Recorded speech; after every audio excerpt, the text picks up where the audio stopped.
Good morning, everyone. I'm Carrie Donegan, and welcome to Radical Age Reversal. Today, our topic is coming from the book Eat to Beat Your Diet. I'm really enjoying this book. Today, we're going to dive into some difficult topics. We're going to talk about specifically your heart health. We're going to talk about fat and what it's all about. The beginning of this book really focuses on fat because I think when people think about their health, rightly, there is a connection with fat, but wrongly, we forget that there are some positive reasons that we have fat or we wouldn't have fat on our body to begin with. So we did go through a lot of the positive reasons when we first started reading this, but now he's kind of getting into some of the scarier topics maybe of why we need to be critically diligent about maintaining a healthy body weight and also understanding the difference between our visceral fat and our adipose fat. So, our visceral fat is the fat that we can't see, that kind of surrounds our organs. And then the adipose fat is the squishy fat that you can see. And that's the one I think we focus on the most, but it may actually not be. And I think it actually is not the most dangerous of all the fat types.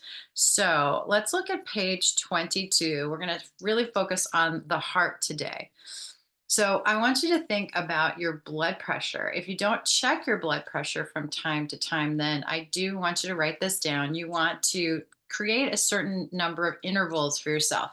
That could be once a year, but I would recommend more. It could be once a quarter, could be once a month, it could be once a week. It depends on your general state of health. If you're in a compromised state of health, I definitely would take your blood pressure every day to every week. If you're in general good health and you want to just keep note of your numbers, you could do it on a monthly basis. But this number is important because it is an indicator of health. And of course, you can get your blood pressure checked at pharmacies. You can buy a very inexpensive home blood pressure cuff that you can take this and make sure when you do get a home kit, if that's what you're going to do, that you take it to your doctor and have it calibrated so that you know you're getting the most accurate reading. And then you're going to want to recalibrate that once a year just to make sure that the machine is working in proper order. But why is our blood pressure an indicator of health? Why do people care about it? Why do so many pharmaceutical companies try to spend money on managing your blood pressure? Well, blood pressure is really important because it is tied to obesity. We know that people who are overweight tend to have high blood pressure. So there is not just a correlation, there's a causation. So the heavier you are, the more extra fat that you have, whether it's visceral, the kind you can't see, or adipose, the squishy kind that you can see, it's going to be a higher probability that you're going to also have high blood pressure. So, what does that do? It creates something, a hormone called leptin. It likes to release this hormone, leptin. Now, leptin is something that people are becoming resistant to, just the way people are becoming resistant to insulin. So, what happens when we release leptin?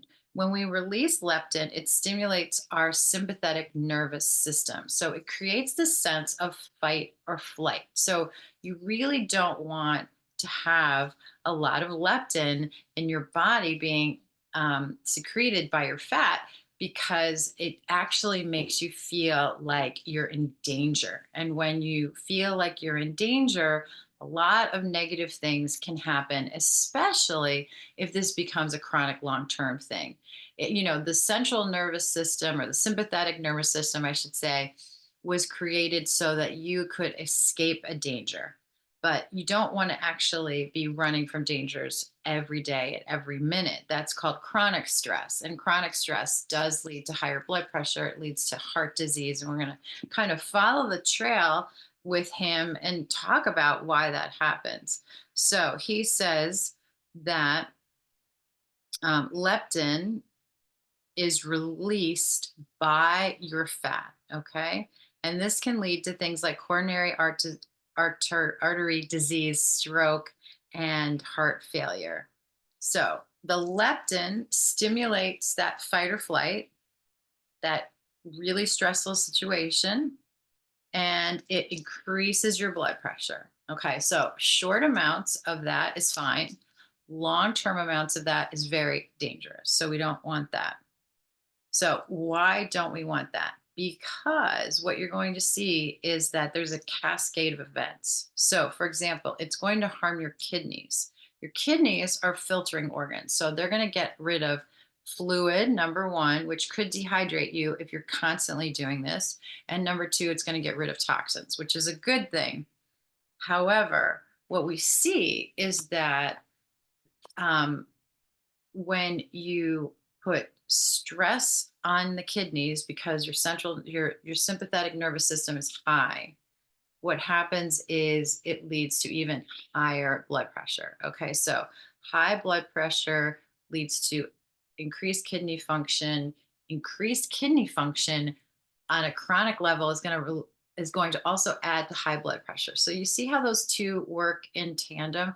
It's one of the reasons they say diabetics urinate a lot, because that brings up that blood pressure. It's going to put those kidneys into action, and you're going to be releasing a lot of fluid, and you might be losing salts, you might be losing critical nutrients. So urinating all the time isn't a good thing. So, I mean, if you're drinking a lot of water, you're going to have more frequent urination. But if your urination is going up because of high blood pressure, that's an indicator that your body's out of balance and we need to work on that. So, and it could be because of that leptin happening. So this what he says is it kicks off a destructive cycle. So having fatty kidneys doubles your risk for high blood pressure. So we learned two things so far. Number one is that if we are overweight, our chances of having high blood pressure are much greater. And number two, that if you have fatty kidneys, your chances of having high blood pressure go up as well. Now we're going to move into something that's even bigger. It's called metabolic syndrome. So, what is metabolic syndrome? Metabolic syndrome is when high blood pressure is combined, and write this down, with high cholesterol, high blood sugar, and excess body fat. Okay, so those are four indicators that you are in a metabolically unhealthy state. And metabolism, we often think about as burning fat or burning calories or losing weight, right? So people who have a high metabolism are skinny people, and people who have a low, slow metabolism are fat or they gain weight. But that's not really what a metabolic function means. So your metabolic rate can factor into how thin or heavy you are.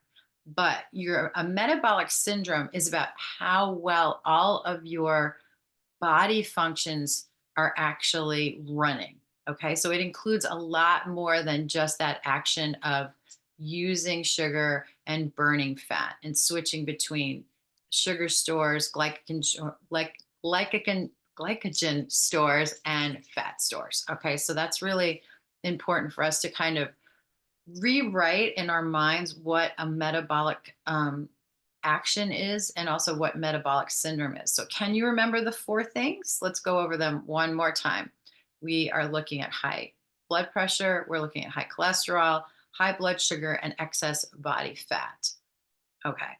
So those are the markers. You want to go to the doctor. And guess what? In your regular physical, you can get those markers. And and remember, those are markers that we're going to use as variables in combinations of equations. So the numbers in and of themselves may or may not indicate health. But when we look at them relative to each other, that's when we see how healthy you are. Okay. I think that's really important because some people look at these numbers in isolation, and that causes a problem because your body isn't isolated. Your body is a machine that functions, and it needs different parts to function well together. So we take a reading of each part, but then we look at how they're functioning together. And that's how we get a good indicator of health. So, um, what do we know? We know that a couple of things. And I want you to remember the number 7%. Okay. So 7% is going to be really important. Why? Because people who are of an average weight, a good healthy weight, like if you saw someone on the street and you say, yeah, they look healthy to me, they look like they're a normal weight, they look fit, they look energetic. Okay, so we're going to call that person a healthy looking person. Of those people, 7% are metabolically unhealthy. All right, those four indicators didn't come back healthy for them, they came back unhealthy. However, people outside of that group, so people who are overweight or obese, okay, we're just talking about fat now, right? Weight, we're talking about weight, not necessarily, you know, muscle. So we're also talking about BMI, right? Body mass index. We're talking about body fat percentage, right? Because you can be a certain weight and all muscle, and that's healthy, or you can be a certain weight and you're mostly fat, and that can be unhealthy. So again, each of these markers are important in relation to each other. Okay, so we have to do a little bit of work in figuring out what the actual equation equals to. But let's take the people who are overweight and obese. All right. And you can look up the numbers for overweight and obese if you're concerned about your own body. If you're saying, what am I? Am I of a normal healthy weight? Am I considered overweight? Am I considered underweight? Or am I considered obese? Okay. Those are important factors for you to know. So find those numbers for yourself. Once you find those numbers, go back to the 7%. If you are a healthy weight, find out if you're in the 7% of people who have those unhealthy markers for metabolic syndrome. If you are overweight or obese, chances are you have some unhealthy markers. Of the people who are of the whole population, okay, of the whole population, this is where another 7% comes in. 93% of all Americans are considered metabolically unhealthy. 7% of those come from what we call a healthy weight group. And the other 93% come from people who are overweight or obese. So that's a really important thing to know. So as a country, we're kind of unhealthy, especially when it comes to fat and especially when it comes to heart health. Okay, let's continue on. When you carry extra body fat, I'm going to read this paragraph because I think this is really important. You can see I took lots of notes on it. This is on on page 23. Your heart has to pump harder and faster, not only to bring blood flow to the rest of your body, but also to nourish your fat tissue. Remember, your fat wants to stay alive. You want it to die. And that's where you go back to the chapter on anti-angiogenesis, right? Those little capillaries that feed our fat, we want to cut them off with good foods, things like green tea, right? That was a one I remember. Which one do you remember of what you can do every day to cut off the blood supply to the fat cells? Wreaks havoc on your blood vessels, feeding your heart muscle. These cell linings are called endothelial cells. They damage the inflammatory cytokines released by fat cells, which makes blood flow more difficult to maintain because plaque builds up. Now, this is probably going to sound familiar now, right? Plaque builds up on the damaged vessel walls and narrows the blood vessels. That's why people have angioplasty. That's why they have to have bypass surgeries, things of that nature. This causes your blood vessels to become stiff and your blood pressure goes up again. Okay, so you can see this is a vicious cycle with blood pressure. And your circulation has a hard time relaxing. Now, let's say, for example, you're on blood pressure medication, right? Is that helping you reduce the plaque in your arteries? No, it's not. You have to get to the root cause of these things to really start to heal your body. All right. So, although medication can be a temporary help along the way, you don't want to rely on medication for the rest of your life because your body is a self healing machine. And when given the right conditions, it can set itself so that it's working properly. And that's the goal of our show, Radical Age Reversal, is to help you reset your body so that it's working in its highest possible function. All right. So let's look at another study and I'm going to read this one as well because I thought this was important for us to know. A study at the Mayo Clinic showed the effect of 43 young healthy volunteers. Okay.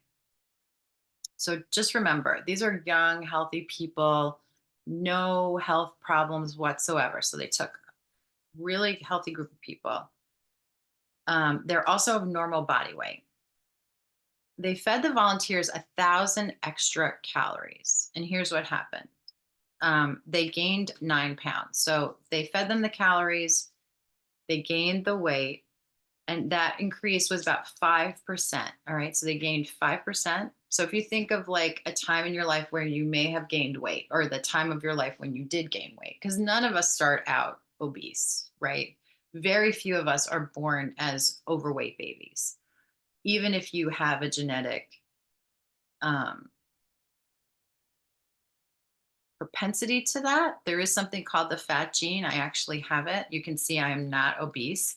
And so you can have that gene and not be obese. But having that gene means you have to be careful with how you feed your body and how you function, so that you understand that that gene actually was developed over time because your ancestors went through periods of starvation. And the ones that survived developed a mutation to their DNA so that they would survive in a famine. So if I would to experience a famine, I am better set up than someone without the fat gene to experience that famine, because my body has regulated itself for famine. But I'm not in a state of famine right now. I'm in a state of abundance. I have food at access to me all the time, which creates another problem, because having that gene means that when my body gets food, it really wants to store it because it believes that I could be in danger in the future, and it just wants to have that on reserve. So, not good when you're in a situation of abundance, but great when you're in a situation of famine or lack. So, now we have our healthy individuals. All right. They gained their weight. The increase led to a 15% um, decrease in the efficiency of their blood flow due to damage to their blood vessel lining. So 1,000 calories extra a day, which isn't a lot. Let me tell you, some of those fancy coffees you drink could be in 1,000 calories extra a day, or an extra holiday dessert items, or late night eating. Any of those things can actually contribute those extra calories without us even realizing it.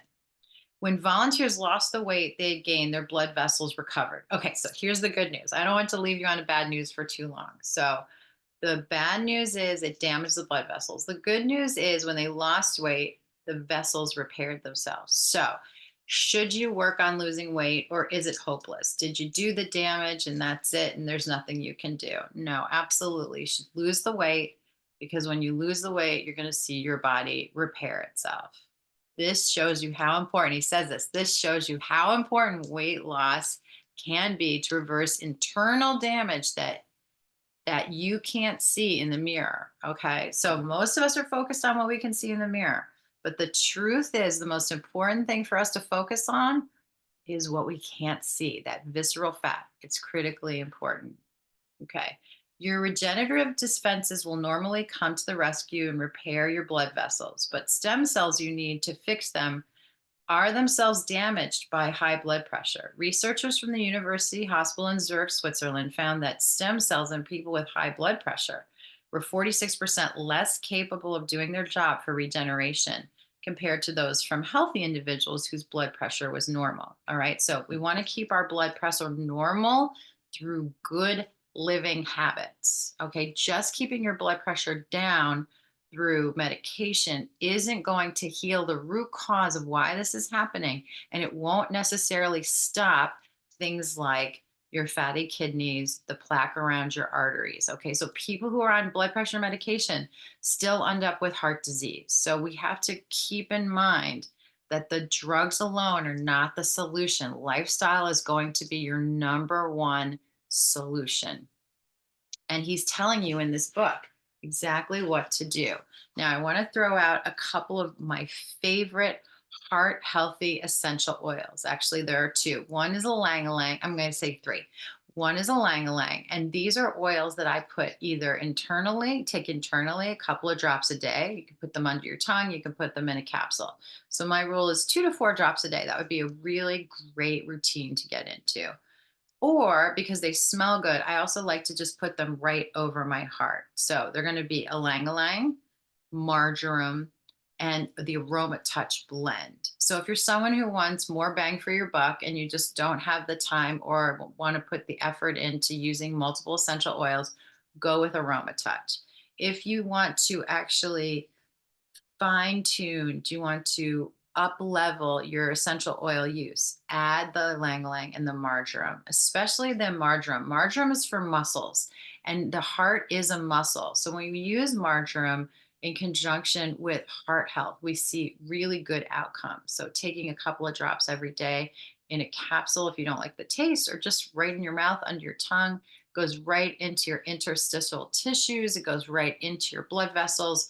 And so it's there doing its job. And you can do this a few times a day if you like. All right. So next week, we're going to talk about body fat and lean diabetes. And we probably will also get to the effects of fat on your brain, which is something I didn't even realize we had to worry about. So, one of the things I do know is that the holiday is coming up and you're going to have to make some good choices. Here's what I want you to do for the holiday coming up.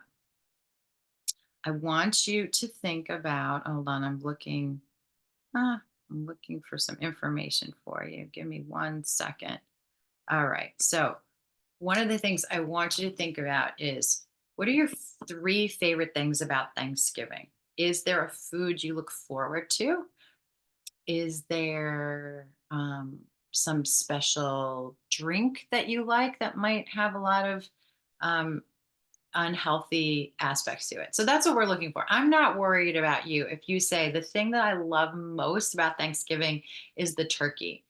I'm not worried about you if you're telling me the thing that you most look forward to at Thanksgiving is, I don't know, the sweet potatoes, well, without the marshmallows and all that kind of junk on it, but like maybe just roasted sweet potatoes, fine. Or you're a Brussels sprouts person like my daughter, fine. What I'm worried about is those unhealthy foods that are coming into your life this week. So I want you to be prepared. I want you to think about what they are.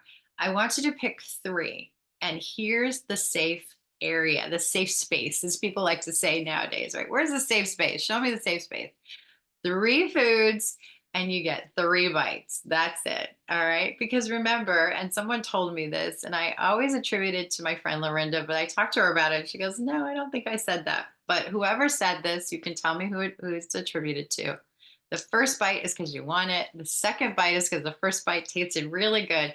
And the third bite is because you had to have a last bite.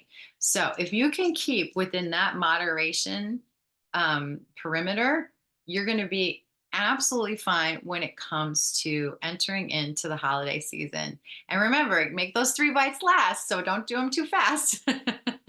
You can stretch it out over a long period of time and really enjoy it. So it's 9 bites altogether because you get three three foods that aren't healthy. You're going to get 3 bites of each. Now, I know that Dr. Daniel Amen would say, stay away from everything unhealthy. Why would you do that to yourself? So that's an option too.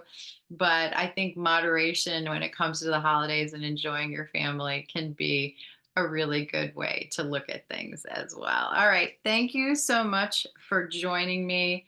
I know that we are kind of people who push boundaries. We are staying curious. And remember, the journey to agelessness is all about mindset and action. So until next time, stay radiant. See you.